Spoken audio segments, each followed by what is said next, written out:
яг нөгөө алдартай хэсэг гэдэг шиг л нэлээд чухал дэгийн хуулийн чухал залтуудыг ярьж байна.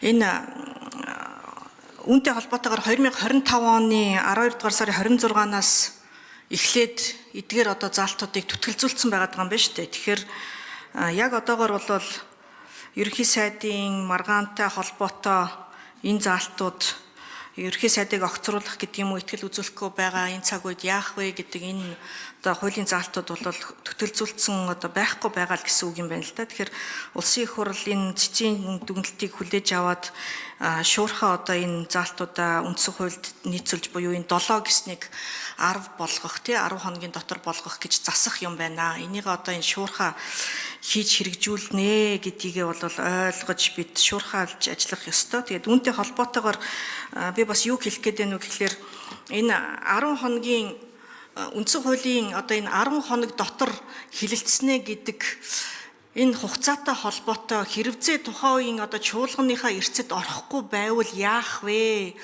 гэдэг л ийм одоо зохицуултыг бид нар энэ дэгийн хуулиндаа бас оруулах ёстой юм болов уу гэсэн ийм одоо гашуун туршлагаас гэдэг шиг ийм л одоо бодолтой байна. Тэгээд энэ саналыг одоо бас тухайн хуулийн одоо өөрчлөлтийг хийхэд бид бас бодолцох ёстой юм байна.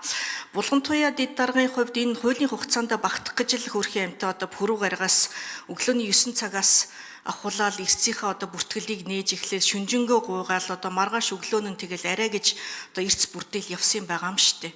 Бас л яг энэ үндсэн хуулийн энэ хоногтой холбоотой л байсан байхгүй юу? Хоног нь одоо өнгөрчгөөд. Тэг яг энэ үндсэн хуулийнхаа энэ оноос хоног дотроо асуудлаа шийдвэрлэж чадахгүй бол бас л энэ үндсэн хуулиар заасан хоногийг зөрчсөн л асуудалд орох гээд байсан байхгүй. Тэгэхээр тухайн үед чуулгандаа ороогүй, эрцэндээ ороогүй одоо бойкотлоод исэн гишүүд одоо өөрөөсөө нэхээгүй ёс зүйг одоо өнөөдөр бусдаас нэхээд одоо ичгүүргүй одоо бас элдв янз юм яриад байгаа шүү дээ. Тэгэхээр ер нь бол энэ одоо чуулганыхаа эрсэд орохгүй бол энэ үндсэн хуулийн хугацаатай ийм асуудалд орохгүй бол яах вэ гэдэг асуудлыг ч гэсэн бид нар цаашдаа бодох ёстой юм байна шүү гэдэг ийм одоо саналыг зайлшгүй хэлмээр байна. Булган туяа одоо чуулганы хуралдааныг удирдах эрсийг одоо бүхэл бүтэн өдөр шөнөгүй одоо хүлээж нэхэн шаардаж суусныхаа төлөө өнөөдөр одоо гин буруутай юм шиг нийгэмд ч тэр за тухайн байгууллагуудаар ч тэр хянагдаад шалгагдаад ийм одоо дүгнэлт гаргуулад явж байгаа нь бол үнэхээр харамсалтай байж боломгүй бүр аимшигтай. Өстой жинхэнэ шивчгчний шившиг гэвэл өстой тэрийг хэлнэ баг.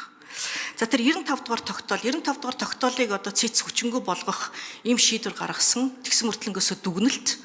Тэгээд үүнийг бол улсын их хурлаар бид нар хилцэж ямар нэгэн байдлаар одоо хүчингү болгох үйлдэлээ бол хийгээгүй шүү дээ. Тэгээд одоо хэвлэн нийтэлсэн ч асуудал байхгүй. Энийг тэгэл таг чимээг үг дуугүй ингээл өнгөрсөн. Үлзий сайхан даргаыг ерөнхий нарийн бичгийн даргаар томилогдсон хойно нь одоо би бас яг энэ 95 дугаар тогтоолтой холбоотой ямар нэгэн юм хийх хэрэгтэй шүү. Энэ шийдвэр гаргаарай гэж хэлжсэн. Эсвэл одоо тэгээд хүчингү болсноор нь одоо төрийн хэвлэл мэдээллийн тэр эмхтгэлтэй хэвлэх ёстой мó? Эсвэл одоо яг яах ёстой юм?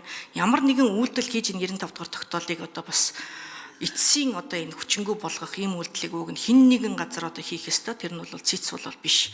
Хаа нэгтэй хэвлэгдэж юм уу, хаа нэгтэй нэг юм хийгдэх ёстой. Тэгэл үг дуугүй одоо ингээд чимээгүй дараал суучж байгаа байхгүй.